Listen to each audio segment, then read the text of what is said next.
الحمد لله رب العالمين وصلى الله على نبينا محمد وعلى آله وصحبه أجمعين. امام احمد خدا تعالى جرازي بيتن ودگوه زيدن مسند خدا که پیغمبر خدا عليه الصلاة والسلام بيجتن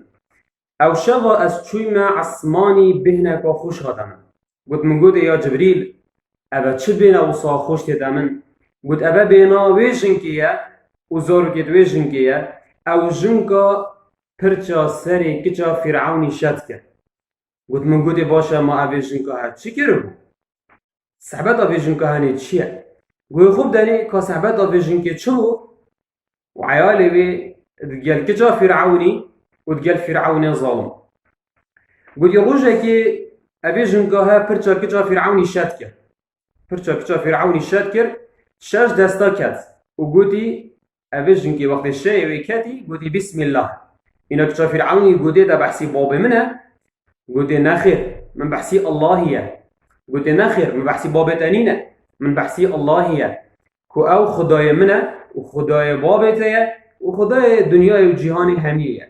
اینا گوده از دوی چنده بیش ما باب خو جا فرعونی گوده از دوی چنده گهین ما باب خو اینا گوده بلا فرعونی فرایگر اب دیویژن کرا جابای فرایگر فرعونی گوده ای فلان کس ما تا خدای که دی هیش بلی من تا خدای که دی هیا اینا گوده بله خدای من و خدای تا الله عز وجل.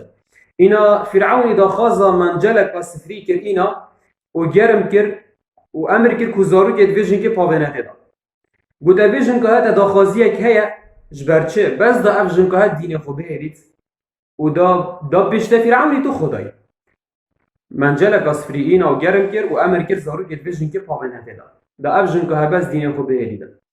بلی خوب دانی هگر مروفی باوریه که باوری بخود تعالی هبیتن چند یه مصبیت بیت سر دین خوب اینا گوده ویژن که تا داخازیه که گوده بلی داخازیه من اوه دمتو من و زارو کد متکوشی ام برین هستی که تما پیک ول جهه کی کد ناف پاپا کی دا ناف جلکه کی دا و پیک وقت کد بن آخره و زارو کد ویژن که پیش شاوید وی هاوید ند وی آمانه هدا حتی حلیای و هستی که دوانا سر کردی حتی گهشتیه وی زارو که صاوا او زارو که البرسنگی اویژن که ها اینا جبر زارو که خوی صاوا پیچه که ما جبر وی زارو که اویژن که ها پیچه که راوستیا اینا اف زارو که آخفت و او ایک شوان زارو که وید آخفتی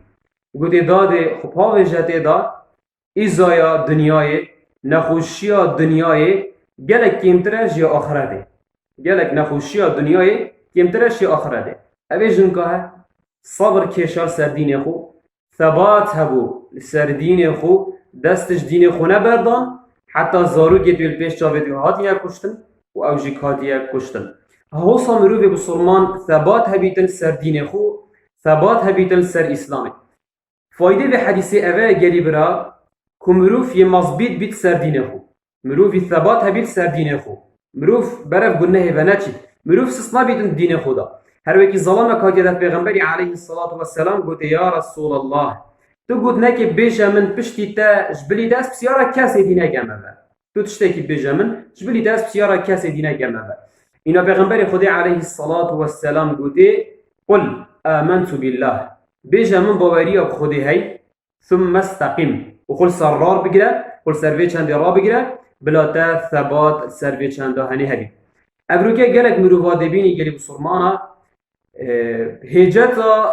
هجتا هندک کریارت هندک بسرمانا ده هاوجن اسلامی ثبات نیر سر دین خو مروفه که بسرمان ده خلطیه که کد ده گناه که کد او نه اسلامه بلکه خلطیه جدوی مروفیه جدوی کسی هیه هرگاه که کسک هات و آخفت ناو اسلامی نمعنى او اسلام یا خلطه و اسلام یا خرابه مروف پاوجی ده اسلام پاوجی ده دین خو پاوجی ده منهج خو نه بلکه ده هاوجی نوی کسی ده هاوجی نه خلطی هاوی کسی و اف کسی خلطه و کریاراوی یا خلطه و اسلام یا جبریه مروفی ثبات هبیدن سر دین خو ثبات هبید سر ایمان خو تایبتیت وقت فتنه دا دمی فتنه مشد بن و دمی نخوشی مشد بن مروف گلک خو بگریتن بدین خو و استاهی نکردن دین خدا دعات کش رب العالمین عز وجل او دین ما و نامیسا ما و ملت ما پارزید آمین آمین والحمد لله رب العالمین.